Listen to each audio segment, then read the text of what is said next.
तो आदाब, नमस्कार, गुड इवनिंग, सत श्री अकाल। एक बार फिर आप तमाम लोगों का स्वागत है क्राइम तक की कहानी के इस एपिसोड में। उम्मीद पूरी फैमिली अच्छी होगी, अपना ख्याल रख रही होगी, अपनों का ख्याल रख रही होगी। आज की कहानी सुनाऊं उससे पहले एक खुलासा करता हूं। लास्ट जब मैंने सैटरडे को आपको कहानी सुनाई तो उस वक्त मुझे लगा कि मैं सुनाऊं कि ना सुनाऊं। वजह ये थी, अब उसे आप शौक कहिए, लालच कहिए, मालूम नहीं। उससे एक दिन पहले थर्सडे को एक शादी में गया था, वो भी पुरानी दिल्ली की शादी थी। खाना बड़ा अच्छा होता है वहाँ का, और बहुत एक लंबे अरसे के बाद शादियों का खाना खाने का मौका मिला। अब इतना उतावला हो रहा था कि खाना खाते खाते अपना ही गाल काट लिया। अब जब गाल काट लिया तो बोलने में तकलीफ हो रही थी। तो नेक्स्ट डे फिर मुझे लगा सुनाऊं ना सुनाऊं, लेकिन फिर मजबूरी थी। तो कई लोगों ने लिखा भी कि उस दिन लग रहा था कि आपको कुछ हुआ था। तो ये इशू थी, अभी भी तकलीफ है, लेकिन खाने से बात आता नहीं। तो खैर, ये खुलासा। अब आते हैं आज की कहानी के ऊपर। पिछले हफ्ते की बात है। पटना हाई कोर्ट से एक बड़ा इंपॉर्टेंट फैसला आया। पटना हाई कोर्ट ने 10 साल पुरानी एक शादी पर अपना फैसला सुनाना था। यह शादी थी एक इंडियन आर्मी में काम करने वाले भारतीय सेना से जुड़े हुए एक जवान और उनकी पत्नी रविकांत और उनकी वाइफ वंदना की। डिवोर्स का मामला था। 2013 में इन दोनों की शादी हुई थी, जून, और अब 23 आ गया। नवंबर के लास्ट वीक में यह फैसला आया। तो पटना हाई कोर्ट ने रविकांत, जो भारतीय सेना में काम करते हैं, उनकी अर्जी पर उनके हक में फैसला सुनाते हुए उनकी और उनकी वाइफ वंदना की शादी को लीगल मानने से इनकार कर दिया। कहा कि ये अवैध है, अमान्य। तो 10 साल पुरानी शादी को एक बड़ी अदालत ने इलीगल मान लिया। अब आप कहेंगे कि इसमें खबर या कहानी क्या है, तो यहीं से कहानी शुरू होती है। ये पटना हाई कोर्ट का ये फैसला ही था जिसने मुझे इस कहानी के बारे में रिसर्च करने के लिए मजबूर किया। अब 10 साल पुरानी शादी को कोई कोर्ट इलीगल मान रही है तो क्यों? तो इसके पीछे रविकांत की कहानी थी। कहानी ये थी कि 2013 में मई का महीना था। रविकांत की भारतीय सेना में नौकरी लग गई। अब वो बेगूसराय के इर्द गिर्द आसपास का रहने वाला, बिहार के। जैसे ही नौकरी लगी, गांव में बात फैल गई, और इसी के बाद एक रोज अचानक शाम जैसी अंधेरा हुआ, रविकांत किडनैप हो गया। किडनैप होने के बाद देर रात रविकांत को जब तक कुछ समझ में आता, बराबर में एक दुल्हन बैठी हुई थी, बहुत सारे लोग थे, हथियार थे, दुल्हन के माँ बाप थे। उसके बाद धमकाने का दौर शुरू हुआ। अब जान के लाले पड़े थे। 7 फेरे ले लिए रवि ने, और उसके बाद से ये मामला 10 साल चला। तो रवि ने इसी बात को चैलेंज किया था कि ये शादी नहीं, असल में उसको पकड़कर किडनैप करके ये शादी कराई गई थी। अब क्या ऐसा होता है? ऐसा हो सकता है किसी को किडनैप करके शादी कराना? तो आप शायद यकीन ना करें, बिहार और पूर्वी उत्तर प्रदेश में कुछ इलाके ऐसे हैं जहां आज भी साल भर में 300 से 400 ऐसी शादियां होती है जिसमें एक लड़का जैसे ही लगता है कि बस अब इसकी नौकरी लगने वाली है, उसको अगवा किया जाता है और फिर उसकी शादी करा दी जाती है। इस शादी का नाम उन इलाकों में पकड़वा शादी के नाम से या पकड़ुआ शादी के नाम से कुख्यात है या मशहूर है। तो ये शादी क्या है और कैसे शादी जैसे एक पवित्र रिश्ते को इस तरीके से किडनैप करके किया जा सकता है, और बाकी हो रहा है। तो पूरी डिटेल में अब ये कहानी रविकांत के इस केस के फैसले के बाद आपके सामने है। बिहार में एक जगह है बेगूसराय। बेगूसराय के पास है मोकामा। ये सब बिहार की राजधानी पटना से आसपास में है। कहते हैं कि कब से इसकी शुरुआत हुई ये पता नहीं, लेकिन ये 70s 80s की बात है, और तब से खासतौर पर इस इलाके में ये चलन शुरू हुआ। अब शादी 2 परिवारों का मिलन होता है, 2 दिलों का मिलन होता है, 2 रिश्ते जुड़ते हैं। अब शादी बंदूक के दम पर क्यों और कैसे, और ये पकड़ुआ शादी क्या है? तो हुआ ये कि 70-80 का दशक था। हमारे देश में आपको पता है, शायद क्राइम तक फैमिली मेंबर पूरी जानती होगी, दहेज नाम की एक बला है, एक जहर है, जिससे हर माँ बाप गुजरते हैं, खास तौर पर लड़की के माँ बाप। दहेज दो, शादी करेंगे, लड़के की डिमांड होती है साइकिल से लेकर, मोटरसाइकिल से लेकर, कार से लेकर, घर बंगला, 2 लाख, 10 लाख, 50 लाख, करोड़, अलग अलग डिमांड। इतनी ख्वाहिशें होती हैं कि उनकी पूरी नहीं होती। अब माँ बाप लड़की के बेचारे वो क्या करें, कहते हैं कि अगर दहेज नहीं दिया तो शादी नहीं होगी, तो मजबूरी में दहेज दे देते हैं और फिर शादी होती है। अब दहेज मांगने वालों से हालांकि मुझे लगता है कभी शादी करानी ही नहीं चाहिए, और हर माँ बाप ठान ले कि अपनी बेटी की शादी बिना दहेज के कराएंगे, वरना नहीं कराएंगे। तो सोचिए कि जो माँ बाप ये सोचते हैं हमारी बेटी की शादी नहीं हो रही, लड़के वाले क्या सोचेंगे अगर उनको भी हर लड़की का माँ बाप अपनी लड़की देने से मना कर दे, वो भी तो फिर कुंवारे ही रह जाएंगे। लेकिन खैर, इस पर लंबी बहस हो सकती है। तो इसी बेगूसराय इलाके में 70 का दशक था,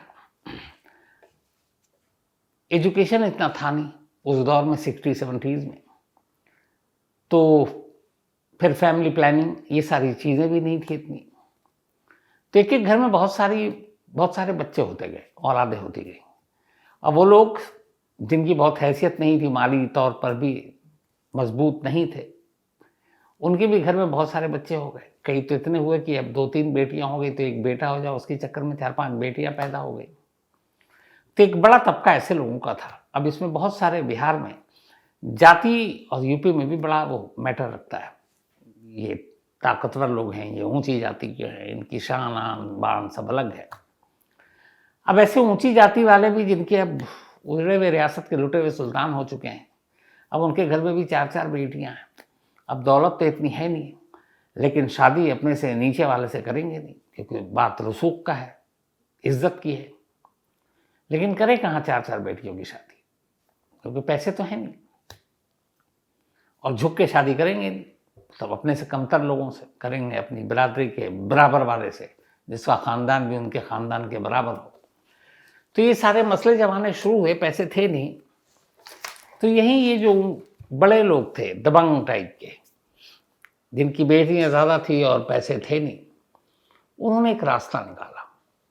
उन्होंने कहा यार, कुछ ऐसे डॉन टाइप या जो बड़े बड़े गुंडे होते हैं, उनको पकड़ा और कहा कि यार हम ये लड़के हैं, उन्होंने सिलेक्ट कर लिया, इन लड़कों में से ये अच्छा है, इसकी सरकारी नौकरी लगने वाली है, इनसे मेरी बेटी की शादी करा दो। अब ये कैसे काम शुरू हुआ ये कि जब बिहार में इंटरमीडिएट का एग्ज़ाम अगर कोई लड़का दे रहा है, तो ये उस दौर में सरकारी नौकरी पाना भी बड़ा आसान काम था। तो ये मान के चलते थे लोग कि ये इंटरमीडिएट पास करेगा, इसको रेलवे में, इसको बैंक में, या फिर ये इंजीनियर या डॉक्टर, कुछ ना कुछ तो बन जाएगा, सरकारी नौकरी पक्की है, सेना में भी चला जाएगा। तो करते क्या थे कि जैसे इंटरमीडिएट का जो लड़का एग्ज़ाम दिया उनके इलाके में, सीधे उसके ऊपर नज़र कि अब इसको उठाना है। अब उस वक्त उम्र भी क्या होती है उसकी, 15, 16, 17 साल। तो इंटरमीडिएट वाले लड़के सबसे ज़्यादा किडनैप होने शुरू हो गए। अब इधर क्या चल रहा है बराबर में कि जिनकी बेटियां हैं, दहेज दे ही नहीं सकते, हैसियत है नहीं, फिर शादी का तामझाम, खर्चा भी बहुत है, बारातियों का आना, बाकी मेहमानों का आना। तो इन लोगों ने क्या किया कि कुछ दबंगों को पकड़ा और कहा देखो, जो लड़के हम लोग पसंद कर लें कि ये ठीक ठाक इसकी नौकरी लग रही है, कि डॉक्टर बनने वाला, इंजीनियर बनने वाला, या फिर बैंक में नौकरी लगनी है, या फिर रेलवे में नौकरी लगनी है, सेना में जा रहा है, उस लड़के को जिसे हम चुनेंगे तुम उसको किडनैप करोगे, और किडनैप करने के बाद बताई हुई जगह पर लाओगे, लड़की वाले तैयार रहेंगे, और उस लड़के से उसकी बंदूक के दम पर शादी करा देंगे। इसको कहते हैं पकड़वा शादी। अब फीस बनाई लोगों ने, जो गैंग जो किडनैप करेगा उसने कहा ठीक है, लड़का कितना कमाता है, कितना दहेज मांग रहा है, तो पता चला कि 20 लाख रुपए दहेज मांग रहा, मान लीजिए। तो उन्होंने कहा ठीक है, 20 लाख तुम तो दोगे नहीं, हमारी फीस 2 लाख दे दो, 2 लाख में सारी शादी, और शादी के बाद की भी गारंटी कि वो लड़की को तंग नहीं करेगा, भगाएगा नहीं, भागेगा नहीं, क्योंकि उसके बाद भी हम नजर रखेंगे। तो कहाँ 20 लाख दहेज देना है, कहाँ 2 लाख रुपए एक गुंडे को देना है, और फिर शादी धूमधाम से तो होनी नहीं है क्योंकि वो पकड़वा शादी है, तो मुश्किल से 50,000 रुपये और मान लीजिए या 1 लाख, तो 2-3 लाख रुपए में शादी निपट गया। जबकि 20 लाख दहेज उसके ऊपर से खर्चा, तो बड़ा फायदे का सौदा था। तो अब जो बड़े बड़े लोग थे जिनकी बेटियां थी, उन्होंने ऐसे दबंगों को कांटेक्ट करना शुरू किया। शुरुआती फीस 5-10 हज़ार रुपये हुआ करता था कि एक लड़के को उठाना है 5-10 हज़ार में, फिर शादी करानी है और पैसे ले लो। लेकिन फिर रेट बढ़ता गया। तो जैसे ही एक लड़का नौकरी के लायक होता है, उसको किडनैप कर लिया जाता है। किडनैप करने के बाद अब वो जो गुंडा वो लड़की वालों के बताए हुए जगह पर ले जाता है। वहाँ पहले उसको धमकाया जाता है, अगर ना माना तो पीटा भी जाता है, फिर जान से मारने की धमकी दी जाती है। अब उस उम्र में लड़का भी इतना सब कुछ ये सब पता तो है नहीं, तो उसे लगता है जान बचाओ, जान बचाना तो शादी करो, तैयार हो जाता है। अब चाहे मन से करे या दबाव में करे, लेकिन शादी कर लिया। शादी करने की जैसी शादी हो जाती है उसके बाद बाकायदा उसको एक दामाद का रिस्पेक्ट दिया जाता है। फिर उसके बाद लड़की को उसके घर पे विदा किया जाता है। लेकिन साथ में वो जिसके ज़रिए ये शादी हुई है उस गुंडे की, वो उस लड़के के घर पे नज़र रखता है और इस धमकी के साथ कि अगर इस लड़की को कुछ हुआ, तुम्हारे घर वालों ने इसको तंग किया, मारा पीटा या तुमने नहीं अपनाया, तो फिर पूरे परिवार को मार देंगे। उसके बाद वो तब तक नज़र रखते हैं जब तक कि इस शादी के बाद कोई एक बच्चा ना हो जाए उस दूल्हा दुल्हन को। जैसे ही बच्चा हो जाता तो उन्हें लगता है कि चलो अब तो परिवार समाज सब में मान्यता मिल गई, क्योंकि वो बाप बन गया, वो माँ बन गई, तो अब जो छोड़ेगा नहीं। तो वहाँ तक की वो गारंटी लेते हैं। अब इसका नतीजा क्या हुआ? ये हुआ कि ख़ासतौर पर पटना से सटे ये मोकामा, बख्तियारपुर और उसके आसपास का जो इलाका था, जब ये धीरे धीरे पकड़वा शादी बढ़ने का चलन इसका शुरू हुआ, तो मान लीजिए किसी का बच्चा पास कर गया जो बाहर इस इलाके से पढ़ रहा है, पटना में पढ़ रहा है, दिल्ली में पढ़ रहा है, कानपुर में, कहीं और, अगर उसकी नौकरी लग गई, कॉम्पिटिटिव एग्जाम में बैठा है बैंकिंग के, या फिर इंजीनियरिंग निकाल लिया या रेलवे में लग गई, तो पूरा घर खामोश रहता था और उस लड़के की साफ हिदायत दी जाती थी कि तुम किसी को नहीं बताओगे कि तुम पास कर गए हो, तुम्हारी नौकरी लग गई है। क्यों? उन्हें मालूम था कि अगर ये बात फैल गई कि इसकी नौकरी लगी है तो सीधे वो किडनैप हो जाएगा और उसकी शादी करा दी जाएगी।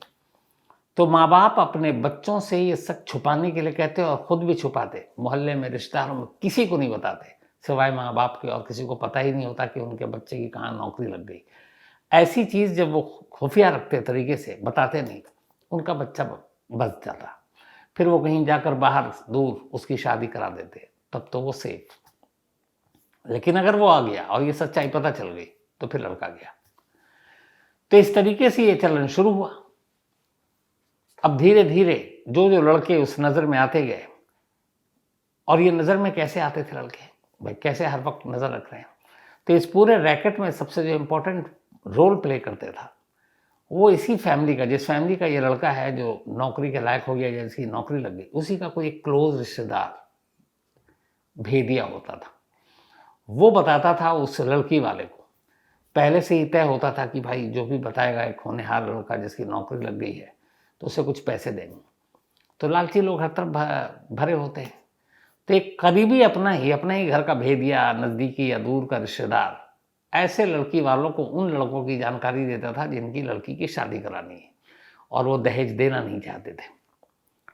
फिर वही भेदिया जब शादी होकर वो लड़की पहुंच जाती तो डे टू डे वो रिपोर्ट करता उस गुंडे को भी जिसने धमका कर शादी कराई और उस लड़की के घर वालों को भी कि हाँ ठीक है, मारता पीटता नहीं है। धीरे धीरे अब ये तो हो गया, शादी भी हो गई, लेकिन अब लड़के को पता है कि उसकी शादी जो है जबरिया हुई है, जबरन उसकी शादी करा दी गई है।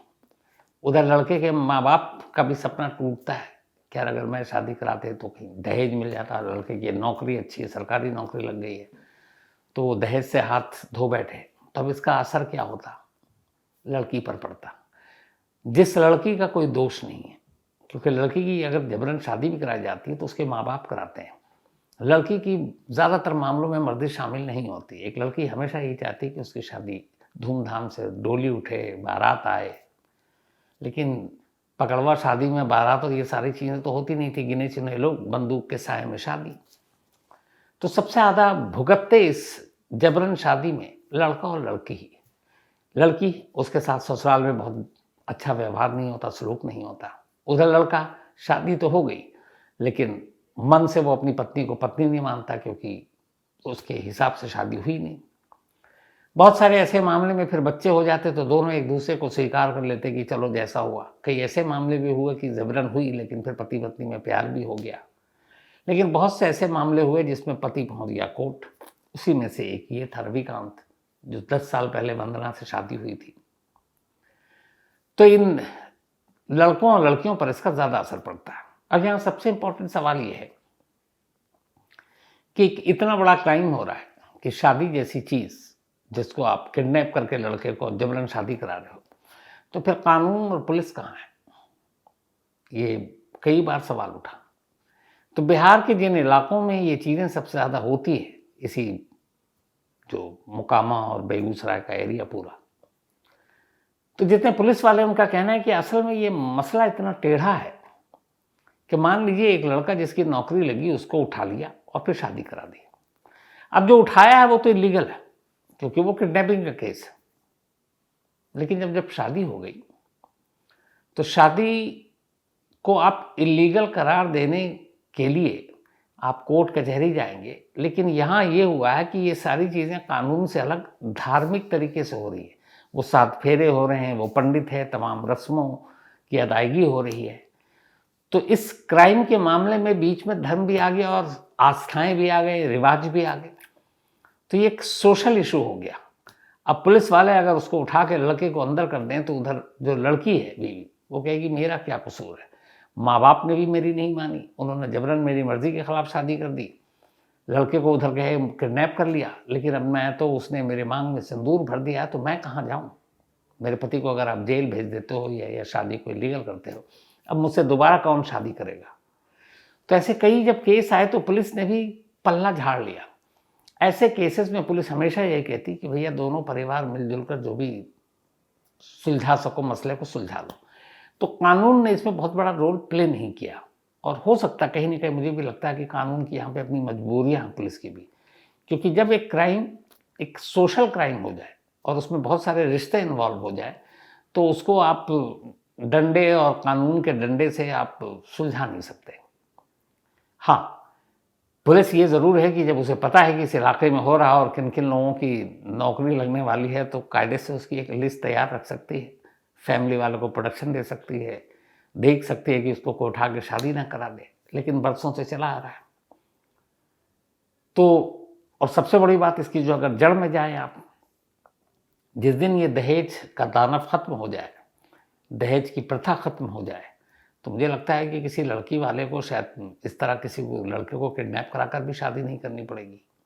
तो ये भी एक चीज़ है, लेकिन दहेज खत्म हो नहीं सकता। ऐसे बहुत सारे मामले हुए जिसमें बहुत सारे, लेकिन दूल्हा और दुल्हन कोर्ट तक पहुंच गए पकड़वा शादी में। एक इंजीनियर थे विनोद कुमार, 2017 में इनकी शादी हो गई थी और इनकी शादी का वीडियो भी था जब ये जबरन शादी हो रही थी। अब तो सोशल मीडिया का ज़माना है तो आसपास में गनर ये सब खड़े हुए हैं। तो उस वक्त ये वीडियो वायरल भी हुआ था 2017 में कि देखो पकड़वा शादी हो रही और जबरन हो रही और दूल्हा बेचारा रो रहा है, और इंजीनियर था। बाद में कोर्ट पहुंच गया, शादी के कुछ वक्त बीता, थोड़ी डर कम हो गई तो विनोद कुमार इंजीनियर जो हैं वो कोर्ट पहुंच गए और उन्होंने जाकर पटना के जो कोर्ट था वहाँ पे कहा कि मेरी शादी मेरी मर्जी के खिलाफ गन पॉइंट पे हुई है तो मैं शादी को नहीं मानता हूँ। ये मामला कोर्ट में चलता रहा। 2019 में जज ने फैसला सुनाया पटना के सिविल कोर्ट के, और विनोद कुमार हक के फैसला में हक में सुनाया और कहा कि चूंकि एक गन पॉइंट पे किडनैप करके ये शादी हुई थी इसलिए शादी इलीगल है, और उस शादी को अमान्य करार दिया। उसके बाद विनोद कुमार ने दूसरी शादी की अपनी मर्जी से, घर वालों के हिसाब से। 2013 में भी एक रविंदर कुमार नाम के, इनके तो 15 साल की उम्र थी, इसने इंटरमीडिएट जस्ट पास किया और इसकी पकड़ के किडनैप करके इसकी शादी कर दी, और शादी भी की कि 11 साल की लड़की से। तो ये भी गए कोर्ट में। अब यहाँ कोर्ट में बड़े सारे इसमें मसले थे। एक तो 15-11 बालिग भी नहीं है जो शादी के लिए उम्र है। तो हालांकि इसमें उस वक्त कोर्ट ने देखा कि दोनों तरफ का दबाव भी बहुत है, तो कोर्ट ने कहा था कि पहले ठीक है, इन दोनों को बालिग तो हो जाने तो फिर बताएंगे। उसके बाद पता नहीं क्या हुआ। ऐसे ही दरभंगा जिले की एक, बिहार का ये सारा मामला है, एक कमला नाम की लड़की की शादी करवा दी गई थी एक लड़के को पकड़कर जबरदस्ती। और इसके बाद वो जो लड़के वाले थे वो भी ठीक ठाक दबंग थे। कमला की कहानी इन सबसे अलग कहानी थी। कमला की शादी हो गई, जो दबंगों ने शादी कराई उन्होंने लड़कों को धमकाया घर वालों को कि लड़की को कुछ होना नहीं चाहिए। अब कमला पहुंच गई ससुराल। ससुराल वाले भी ठीक ठाक थे पैसे से और थोड़े दबंग टाइप। अब यहाँ बेटे की शादी हो गई और ये खानदान में बात और गांव में फैल गई। अब जब फैल गई तो फिर ये हुआ कि लड़के की शादी हो चुकी है। अब हमारा जो पूरा ताना बाना सामाजिक है वो ऐसा होता है कि ये सारी चीज़ें शहरों का तो पता नहीं, गांव में बहुत इंपॉर्टेंट मायने रखती है कि अच्छा इसकी शादी हो गई, अब मतलब वो जो भी करेगा तो उसकी फिर वो दूसरी शादी कहलाएगी। तब कमला की शादी की बात उसके पति के गांव में हर तरफ फैल गई। अब उस दूसरी शादी भी नहीं कर सकता था। कमला को उन्होंने रख लिया घर में बहू के तौर पर और एक पत्नी के तौर पर। लेकिन कहते हैं कि कमला बरसों तक वहाँ घुट घुट कर जी। क्यों? उसे रखा, उसे मारा पीटा कुछ नहीं, लेकिन एक बहू को जो रिस्पेक्ट, एक बहू को जो हक मिलना चाहिए वो भी उसे कभी नहीं मिला। और उसकी वजह ये थी कि उसका पति यही कहता था कि एक दामाद को जो रिस्पेक्ट और हक मिलना चाहिए था मुझे कभी वो मिला ही नहीं, क्योंकि मुझे तो बंदूक के नोक पर दामाद बना दिया गया था। तो कमला की कहानी बड़ी मार्मिक है। वो न लौटी, न शादी लीगल हुई, न उसको छोड़ा, घर में है, लेकिन शायद उसे एक बहू का या एक पत्नी का जो प्यार मिलना चाहिए था वो कभी नहीं मिला। सहरसा जिले में भी 2012 में, ये तो और भी इंटरेस्टिंग किस्सा था कि कुछ दोस्त थे जो मैंने कहा था ना बहुत करीबी और रिश्तेदार, और ये लोग भेदिया होते हैं, ऐसे लड़कों की मुखबरी करते हैं। तो इसी में से 2012 में एक दोस्त था और उसका दोस्त जो है, सब लोगों ने एक पार्टी रखी। वो आया था शहर से और एग्ज़ाम दे लिया। अब उसकी नौकरी लगनी थी, नौकरी भी फाइनल हो गई थी। तो दोस्त ने कहा जो है नौकरी की खुशी में पार्टी रखते हैं। उसको ले गए पार्टी में उसे पिलाया विलाया और उसके बाद हाथ पैर बांध कर उसको ले गए सीधे लड़की वालों के हवेली पर। अब वहाँ ले जाके कहा कि लो भैया तुम्हारा दामाद। अब उसको उसी तरीके से डराया धमकाया पीटा गया और फिर उसकी शादी हो गई। 2012 का ये किस्सा था। तो ऐसे कहानियां भरी पड़ी हैं। अच्छा, इनमें से ज़्यादातर एक अजीब कहें, इसे क्या कहें, कि जो शादियां हुई हैं किसी बेरोजगार से, किसी गरीब से, ऐसे किसी को किडनैप करके नहीं हुआ। क्योंकि कोई भी बाप अपनी लड़की अगर किसी को देगा तो ठीक ठाक परिवार देखकर ही देगा। तो उस हिसाब से अगर आप दूसरा पहलू देखें तो इसमें जितनी भी पकड़वा शादी के शिकार हुए हैं वो तमाम वो लड़के हैं जिन्होंने अच्छी खासी पढ़ाई की, जो बैंकर बने, जो इंजीनियर बने, डॉक्टर बने, जिन्होंने रेलवे में अफसर बने, सेना में गए, सेना में काम किया। तो ऐसी ऐसी जगहों पे काम करने वाले लोगों के घर के अंदर या उनके साथ जब उनकी शादी हुई, बंदूक के नोक पर हुई, और उस शादी को उनको एक्सेप्ट करना पड़ा धीरे धीरे। क्योंकि वो इलाका आज भी ऐसा है कि वहाँ अगर आप एक बार शादी हो गई तो फिर विरले ही होते हैं जो मैंने कुछ एग्जांपल दिया कि कोर्ट पहुँचे और ये पहुँचे, वरना ऐसा होता नहीं है। फिर उनको वो एक्सेप्ट करना पड़ता है और वो मानना पड़ता है, और पूरी ज़िंदगी, चाहे आप पूरे मन से मानो या ना मानो। दुनिया में पता नहीं दुनिया कहाँ कहाँ पहुँच गई है, लेकिन कमाल ये है, ये जो मैंने आपको बताया, कभी मौका मिले, पटना से मुश्किल से 70 किलोमीटर दूर है, बेगूसराय रिफाइनरी टाउनशिप के लिए भी जाना जाता है। वहाँ रिफाइनरी का बहुत बड़ा वो है। और उससे पहले मोकामा है, मोकामा गोंडा, और उनके लिए ये जो आपके दबंग लोगों के लिए भी जाना जाता है। एक अनंत सिंह बिहार के बाहुबली नेता, वो इसी मोकामा से आते हैं। तो ये उसी इलाके में ज़्यादा होता है। और पकड़वा गैंग आज भी एक्टिव है। आज भी अगर वहाँ पता चल जाए कि ये लड़का है, पढ़ने में बहुत तेज़ है, पक्का ये इंटरमीडिएट या ग्रेजुएशन तो कर लेगा, समझ लीजिए उसकी शादी खतरे में है। क्योंकि वो उठाया जाएगा और उसे कभी भी दूल्हा बन सकता है, या किसी की नौकरी लग गई। ये आज भी एक गैंग, बहुत सारे अलग अलग क्राइम होते हैं कि किसके पास पैसा है, किसको लूटना है, किसको मारना है, दुश्मनी है, सुपारी है। लेकिन ये वो इलाका है जहाँ कुंवारे काबिल लड़कों की तलाश रहती है, उन पर नज़र रहती है और उसे उठाया जाता है और दूल्हा बनाया जाता है, सिर्फ इसलिए क्योंकि पैसे बच जाएंगे, दहेज नहीं देना पड़ेगा, और जो उस हैसियत के हैं उनको उस हैसियत का दामाद मिल जाएगा, उसके लिए मेहनत नहीं करनी पड़ेगी। लेकिन शादी किडनैपिंग के बाद ही होगी। तो ये थी आज की कहानी। इस पे अपनी राय ज़रूर दीजिएगा, क्योंकि ये हम सबसे जुड़ी हुई चीज़ें हैं, हमारे समाज से जुड़ी हुई चीज़ें, कि कहाँ दुनिया पहुंच गई और हम कहाँ पकड़वा शादी में आज भी उलझे। तो ये थी आज की कहानी। लेकिन कहानी के बाद वही अपना सिलसिला, करीब 25 दिन के बाद दीपक लौट आए हैं दफ्तर। आज ही उन्होंने ज्वाइन किया और इत्तेफाक से देखिए आज ही दीपक का बर्थडे भी है। तो मम्मी पापा के साथ था, उसके फादर भी आर्मी में है, तो यही एक आध महीना मौका मिलता है जब ये तीनों इकट्ठे होते हैं, दीपक और उसके मम्मी पापा, तो ये अच्छा पल रहता है। तो आज ही लौटा। लेकिन तो हैप्पी बर्थडे दीपक, हमेशा अच्छे रहो, खुश रहो, टैलेंट हो, तुम अपने टैलेंट का इस्तेमाल करो, खूब नाम रोशन करो अपने माँ बाप का, यही दुआ है मेरी। इसके अलावा हमारे एक सीनियर कैमरामैन शकील अहमद, उनके आज पोते की भी, वो रिटायर हो गए शकील साहब, उनका भी आज बर्थडे है। यूसुफ नाम है उनके पोते का। तो हैप्पी बर्थडे यूसुफ, हमेशा अच्छे रहो, खुश रहो, और दादा को कहना कुछ अच्छा अच्छा खाना खिला दें। साथ ही डॉक्टर पूजा वाडिले, इनका भी आज बर्थडे है, तो हैप्पी बर्थडे डॉक्टर पूजा जी। और ये दीपक वाडिले जी की वाइफ हैं और ये दोनों कल्याण से। इसके अलावा रेहाना सफरी जी, इनका भी आज जन्मदिन है, तो हैप्पी बर्थडे रेहाना जी। और ये अरवा की मम्मी है, and thank you so much आपके इस प्यार के लिए। साथ ही स्वाति, इनका भी आज बर्थडे है, तो हैप्पी बर्थडे स्वाति। और ये भेजा है डॉक्टर विक्रम सिंह ने। इसके अलावा नाजिर अली का भी आज बर्थडे है, तो हैप्पी बर्थडे नाजिर। कविता श्रृंकर, इनका भी आज जन्मदिन है, तो हैप्पी बर्थडे कविता जी। और ये नितिन पवार की बहन है। साथ ही राज पटेल का भी आज जन्मदिन है, तो हैप्पी बर्थडे राज।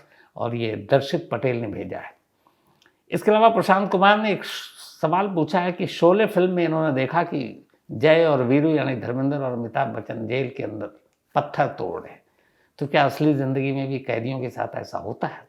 जी प्रशांत जी, बिल्कुल होता है। जो सजायाफ्ता कैदी होते हैं, दो तरह के कैदी होते हैं, एक होते हैं सजायाफ्ता, जिसको इंग्लिश में कन्विक्टेड कहते हैं, और एक होते हैं अंडर ट्रायल, जिसे हम विचाराधीन कहते हैं। अंडर ट्रायल वो जिसके मुकदमे का फैसला अभी नहीं हुआ है। तो जो अंडर ट्रायल कैदी होते हैं उनसे कोई काम जेल में नहीं कराया जाता, चाहे उनके मुकदमे का फैसला 10 साल बाद आए, वो 10 साल तक बस जेल में आराम से बैठकर जेल की रोटियां तोड़ते रहेंगे, खाते रहेंगे। लेकिन जैसे ही किसी का फैसला आ गया और उसको सजा मिल गई, चाहे वो 3 साल हो, 2 साल हो, 5 साल हो, उम्र कैद हो, तो जब फैसला आ गया और उसको कन्विक्ट हो गया वो, तो फिर उसको एक कैदी नंबर का बिल्ला दिया जाता है, जेल की वर्दी दी जाती है, और फिर उसे उसके सलाहियत और गुण के हिसाब से उसको काम दिया जाता है। जैसे पहले भी मैंने कहा था, संजय दत्त जब जेल में थे तो संजय दत्त को लिफाफा बनाने का काम दिया गया था। तो जेलों में अलग अलग, ये जो पत्थर आप देख रहे हैं, अगर किसी जेल के आसपास मान लीजिए कोई माइंस है, वहाँ पत्थर को काटना है, तो वो ले जा सकते हैं कैदी को। लेकिन आजकल ज़्यादातर काम जेल के अंदर ही कैदियों से कराया जाता है। एक तो अब सिक्योरिटी और वो सारी चीज़ें, जैसे तिहाड़ जेल में कैदी केक से लेके क्या क्या होम प्रोडक्ट की सारी चीज़ें बनाते हैं, कई करोड़ रुपए का टर्नओवर है जो कैदी बना रहे हैं वहाँ पर। तो जेल के अंदर जिनको सज़ा मिल गई वो कैदी काम ज़रूर करते हैं, और उस काम के उनको मेहनताना भी मिलता है, पैसे मिलते हैं। इसके अलावा सौरभ बावन कुले, इन्होंने एक, thank you so much Saurabh, एक तो आपका ये रहते हैं नागपुर में, लेकिन इस वक्त यूएस में हैं, एंड पक्का आपसे मुलाकात होगी सौरभ भाई जब भी आप आएंगे इंडिया, ये वादा है। हुमायूं कबीर जशीम, इन्होंने, ये असम से हैं, और इन्होंने बड़ा अच्छा एक मेल भेजा है। हुमायूं कबीर ने, इनका मेल क्या है मुझे पूरी तरह से याद है। इन्होंने लिखा कि उन्होंने परसों रात शायद एक सपना देखा, सपने में कहीं बस में जा रहे हैं, और अचानक इन्होंने देखा कि मुझे बस कंडक्टर के तौर पर देखा, मैं टिकट सबसे ले रहा हूँ पैसे लेकर टिकट दे रहा हूँ। तो इसके बाद फिर बस कंडक्टर यानी मुझे ही अपने साथ घर ले गए। फिर इन्होंने अपने चाचा वाचा से मिलाया और काफ़ी बातें की। तो thank you so much Humayun, इस मेल के बारे में और सपने में मुझे लाने के लिए। लेकिन मैं यही कहूँगा कि मुझे लगता है ऐसा कि शायद आप मेरे बारे में ज़्यादा सोचते हैं। तो दिल में आता हूँ, दिमाग में नहीं, पता नहीं, एक डायलॉग था, मजाक कर रहा हूँ। ये कह रहा हूँ किसी और के बारे में ज़्यादा सोचेंगे तो बेहतर होगा। लेकिन आपके इस प्यार के लिए शुक्रिया। तो कहानी में आज इतना ही। अब आपसे मुलाकात होगी कल रात 9 बजे किसी नई कहानी के साथ। तब तक अपना और अपनों का ख्याल रखिएगा। Thank you.